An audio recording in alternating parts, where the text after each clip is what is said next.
আপনারা দেখেছেন গত 1.5 দশক সময় ধরে আমাদের এই যে ইসলামিক যেই পড়াশোনা, আমাদের বিশেষ করে মাদ্রাসাগুলোকে সবসময় দ্বিতীয় গ্রেডের শিক্ষা প্রতিষ্ঠান হিসেবে সবসময় বিবেচনা করা হতো এবং আলেম ওলামা যারা ছিল তাদেরকে সব কিছু থেকে সবসময় বঞ্চিত করে রাখা হয়েছে। আপনারা দেখেছেন জাতীয় পর্যায় থেকে শুরু করে স্থানীয় পর্যায় পর্যন্ত তাদেরকে রাজনৈতিক প্রতিহিংসার তাদেরকে স্বীকার করা হয়েছে। আমরা আপনাদেরকে প্রতিশ্রুতি দিতে চাই 5ই আগস্ট পরবর্তী বাংলাদেশে আমাদের এই দেশটা আমরা একটা সাম্প্রদায়িক সম্প্রীতির একটা উদাহরণ আমরা তৈরি করতে পেরেছি। দেশে বিদেশি ষড়যন্ত্র অব্যাহত রয়েছে।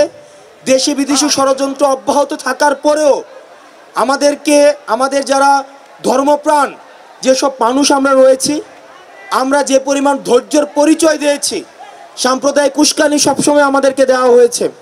আপনারা দেখেছেন যে আমাদের সিলেটে আমাদের এক ভাইকে সাম্প্রদায়িক উস্কানির মধ্য দিয়ে কুপিয়ে মেরে ফেলা হয়েছে।